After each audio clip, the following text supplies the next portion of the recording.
திமுகவின் உருட்டுகளும் திருட்டுகளும். ஸ்டாலின் மாடல் அரசு zero model அரசு. திராவிட முன்னேற்ற கழக தேர்தல் அறிக்கையில் குறிப்பிட்டிருக்காங்க. இந்த சட்டமன்ற தொகுதியில் சங்கரன் கோயில் ஜவுளி பூங்கா அமைக்கப்பட்டிருக்காங்க. அமைச்சாங்களா? இந்த தென்காசி மாவட்டத்தில் கடைநல்லூர்ல அரசு பாலிடெக்னிக் கல்லூரி அமைக்கப்பட்டாங்க. அமைச்சாங்களா? தென்காசியில் அரசு சட்டக்கல்லூரி அமைக்கப்பட்டாங்க. அமைச்சாங்களா? புளியங்குடியில் பழங்கள் மற்றும் காய்கறிகளுக்கான குளிர்பதன வசதி ஏற்படுத்தப்படும். செஞ்சாங்களா? கொப்பரை தேங்காய்க்கான மின்சார உலர் வசதி ஏற்படுத்தப்படும் சொன்னாங்க. செஞ்சாங்களா? தென்காசியில் சிறப்பு பொருளாதார மண்டலம் அமைக்கப்பட்டாங்க.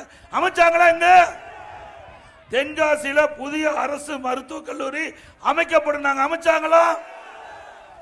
தென்காசியில் மாம்பழச்சாறு உற்பத்தி நிலையம் மற்றும் எலுமிச்சை பதப்படுத்தும் தொழிற்சாலை அமைக்கப்பட்டாங்க. அமைச்சாங்களா?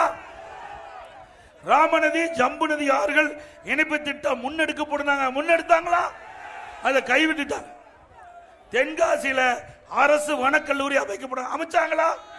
அப்ப 10க்கு 0 தானே, 10க்கு 0. ஆக இது திராவிட முன்னேற்ற கழக தேர்தல் அறிக்கையிலே இந்த மாவட்டத்தில் குறிப்பிட்ட செய்திகள். திராவிட முன்னேற்ற கழக தேர்தலில் 2021 சட்டமன்ற பொதுத் தேர்தலும் போது திராவிட முன்னேற்ற கழக தேர்தல் அறிக்கையில் திரு ஸ்டாலின் அவர்கள் அறிவிக்கப்பட்ட அறிவிப்பு இது. ஏன்னா நாங்க சொன்ன எடப்பாடி பழனிசாமி பஸ்ல போய் பொய்யா பேசிட்டு சொல்றாரு. அதுதான் நாங்களே அச்சடிச்சு உங்க முன்னு காட்டுறோம். உண்மைதானது? நான் சொன்னதெல்லாம் திமுக தேர்தல் அறிக்கையில் இடம்பெற்றிருக்குது. அதை செய்யாத அரசு தொடர வேண்டுமா?